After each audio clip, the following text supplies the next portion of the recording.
Hey, what's up guys, I'm Zero Selects, and today I'm bringing you the first battle of the first round of our OU tournament, and where the winner will eventually end up winning a Chinese Genesect, which is what we agreed upon, I suppose. It doesn't matter. It's the first round, the first battle. We're going to have DragonArbock facing off against GarchompPit. Take a real quick look at the team preview over here. DragonArbock seems to have a huge stealth art weakness. Through those things being quad weak to rocks with the and then the Weavile of course being weak to rock as well. The Flygon could prove to be useful if he's running the special defensive set with the defog support. That could help out a lot with the Talonflame and the Yanmega, and of course the Charizard. Although Charizard does have roots to mitigate that somewhat, still doesn't appreciate switching in. So that will be my assumption, seeing this team. Possible special defensive Flygon, physical defensive Milotic, and Talonflame, Charizard, watch start just running train through GarchompPit's team, which on the other hand looks really solid actually. Of course, has the Glass Core, Rotom Core, really popular core, is still really somewhat effective even in this metagame. The possibility of an Assault Vest, Conkeldurr as well, to go over there and absorb status from the likes of opposing Rotoms, things like that, or really weak bulky water types such as Milotic. The thing is though, GarchompPit has a really huge advantage over DragonArbock's team because, like I said, the aforementioned stealth rock weaknesses that DragonArbock has. He could have a Stealth Rocks on his Glass Core, his Garchomp, or his Heatran, or possibly even all three to guarantee that Stealth Rocks will stay up whether Flygon has defog or not. There's that. The key players on both of his teams look to be Charizard, depending on the variant that they are, Charizard Y or Charizard X. Looks like Charizard X could very easily destroy DragonArbock's team. Except for GarchompPit, he could very well end up getting swept by possible Charizard X. Charizard X is a huge threat, as we all know. But we shall see how things turn out as I press the play button and begin the battle. DragonArbock decides to lead off with his Flygon as GarchompPit leads off the Heatran, because of course he sees the Stealth Rock weakness there. He's gonna try to lead off with with the Stealth Rocker. He doesn't like the matchup at all though, because of course he's Heatran being quad weak to rock to ground. It's really not gonna. He's gonna probably end up dying there. So DragonArbock predicts a switch very nicely. He goes for the Rock Slide. Turns out to be a Life Orb set, which is pretty cool. Something you really don't see too often on Flygon. But that also kind of means he might not be running defog, which could be could prove to be problematic. He fires up another Rock Slide, even though it's really not doing too much of the Glass Core, but he does score the flinch, which is nice. Renders this Glass Core useless for his turn basically, and things are not really looking good for DragonArbock right now, because of course he's only doing like about 23% to the Glass Core with the Rock Slide, and he can't flinch him forever, of course, because he doesn't have Serving Grace.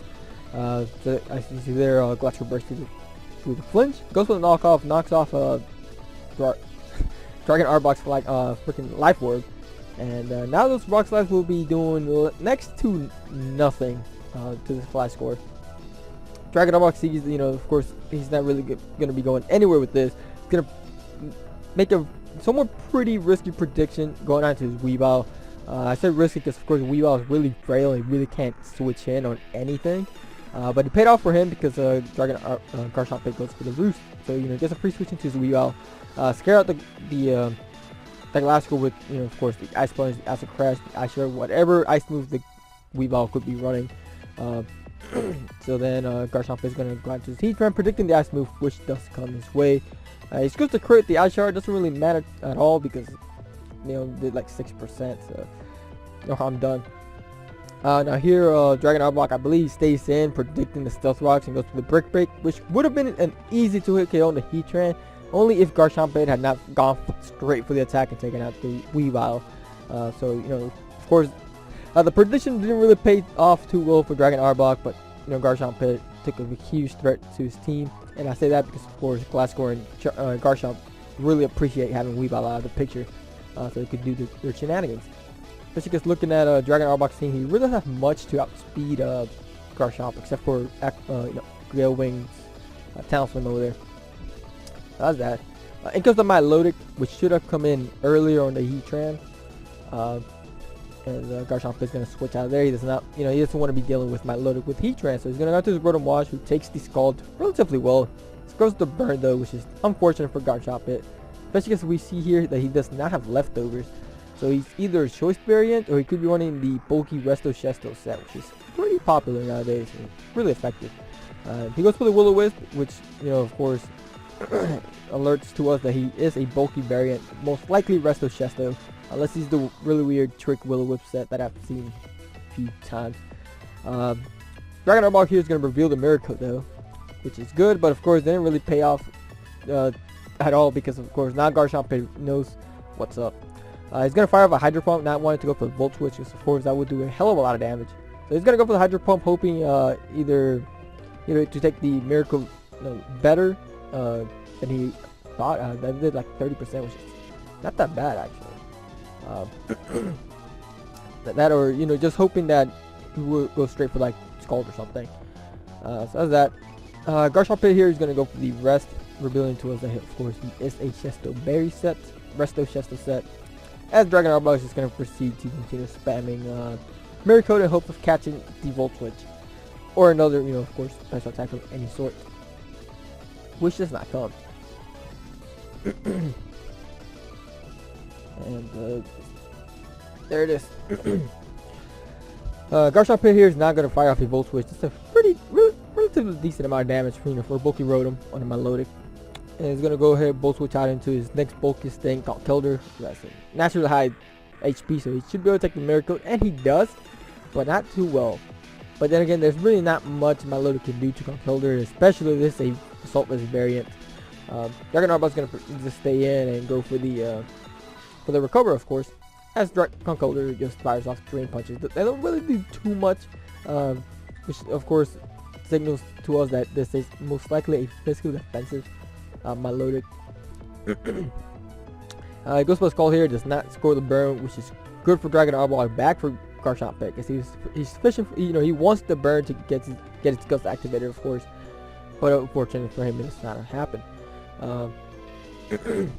Now here he should have GarchompPit does not go for the Mach Punch, which would easily taken out the Milotic from this range, but I think he was still trying to fish with the burn, either that or just trying to get his HP back with the Drain Punch. I mean, not a bad play, but of course eliminating the Milotic at that point would have been beneficial for Garchomp. Have one less thing to to worry about. So that's that. The following turns is just going to be the same thing over and over again. Just Recover, Scald, Drain Punch from Conkeldurr, and Milotic, just going back and forth. Conkeldurr, of course, really not doing too much to Milotic thanks to the Recover. Even with the burn, though, Milotic still managing to get a relatively decent amount of health back at the end of each turn.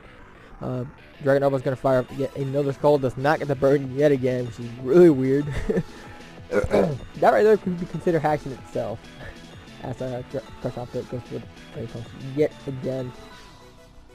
And I believe here DragonArbock is going to go for the Recovery yet again, and Conkeldurr is actually going to go for the knockoff, I believe. Get rid of those leftovers. Just neuter any extra passive recovery that Milotic will get. So the burn, of course, the burn would begin to back up really quickly. Because we recover yet again, though. If I were him, I would have probably switched out into one of my 3 resists to the Drain Punch. Most likely, Don Mega would have been better. Because he reveals later he has a pretty interesting set. But he goes for yet another Scald, still no burn, and I'm pretty sure GarchompPit would have been kind of frustrated at this point. Like, come on, really? I mean, Rotom was got burned switching in on Scald, and now that he's actually he wants to get burned, doesn't happen. It would be really annoying, but thanks to the fact that he didn't go for Scald the previous turn, Conkeldurr will be able to finish off Milotic with the Mach Punch for the next turn, and that will be the end of that. DragonArbock is going to go into, of course, Talon Flame, scare out the Conkeldurr into the Rotom Wash. DragonArbock predicts this very nicely, goes straight for the U-turn, gets some initiative going, but most of his team doesn't really look to deal with Rotom Wash relatively well, except for the Charizard Y, which he does reveal. Now, GarchompPit is going to stay in, because of course he needs to be sure what kind of set, what kind of Charizard he's running. So turns out to be Charizard Y. Rotom Wash dies to a Solar Beam. But now that he knows his Charizard Y, he can go to his Heatran, who can, for the most part, deal with Charizard one-on-one. If he doesn't have Earthquake, that is. DragonArbock is going to go into his Flygon. As Heatran, just going to set up his Rocks. And go, and then basically seal him the game somewhat. GarchompPit, of course, is going to switch out because he doesn't like to match up against Flygon very well. He's going to go into his Glass Core. DragonArbock yet again predicts this very nicely, goes straight for the Rock Slap. But of course, since he doesn't have Life Orb, doesn't really amount to much to go, doesn't do too much damage to the Glass Core. He misses that time, which is unfortunate. I mean, damage is damage from the Glass Core. Would have at least mitigated his Poison Hill recovery for that turn. But he does miss, and he's gonna end up dying to knockoff him with his Glass Core. And all that's left on DragonArbock's team are things that are really weak to Rock. So he's gonna have to try to get the best use of these Pokemon while he can. He's gonna go into Charizard Y, and GarchompPit, I believe, is gonna switch out into Heatran. Of course, Heatran's a relatively safe switch into Charizard so long as they don't run Earthquake or Focus Blast. DragonArbock is just gonna go for the Solar Beam because, of course, go for the Fire move would have been kind of bad, seeing as he still has the Heatran, of course. Solar Beam would have been a safe play somewhat. He goes for Dragon Pulse, doesn't do too much, and Heatran pulls the Stone Edge out of nowhere, just completely obliterates this Charizard Y, and GarchompPit is looking good. He can very well just clean up the game here with his Heatran, just spamming Stone Edge for the rest of the match. It would have happened though if this Mega here was not running Hypnosis. He does manage to connect, which is great for DragonArbock. He's gonna try to get the best use of this Mega before Heatran wakes up.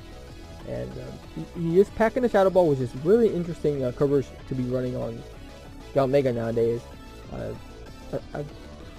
Most people should run it, in my opinion, because of course it does get that neutral coverage against Steel now, which is always nice. The Heatran though stays asleep for one more turn, and Mega manages to take out the Heatran. He could very well make a comeback though with this Mega here. If he gets lucky with a couple of air slash flinches, he could very well just win. Just win the game from there. So GarchompPit he's put in a somewhat awkward position at this point. He's gonna go into his Charizard and reveal what kind of set he is. He is a Charizard Y, as Mega here goes for the Ancient Power and surprisingly does not KO. And on top of that, he gets all the boosts with the Ancient Power, which is kind of hilarious. Because I mean, maybe if he was at full health, he could have survived this Flamethrower. I'm not entirely sure. I actually doubt it with the Sun. But anyways, it's just funny. He fails to KO, he gets all the boosts, and the Charizard just takes him out with the Flamethrower, and that'll be the end of that. And then, of course, the last thing that DragonArbock has on his team is the Talonflame. He's gonna go for the Acrobatics, take out the Charizard, which is, of course, easy pickings at that range. And GarchompPit is gonna go into Garchomp. Of course, try to rack up some rough skin damage on the Talonflame in case he wants to, sit there and just spam Brave Bird. And then GarchompPit, of course, will win the game with a Dragon Claw, and that will be the end of the match. So there it is. That is the first round, guys. GarchompPit will be moving up to the second round, the semifinals, and his opponent is to be decided at this point in time. Regardless, I hope you guys enjoyed, and I will see you guys on the next battle. Bye.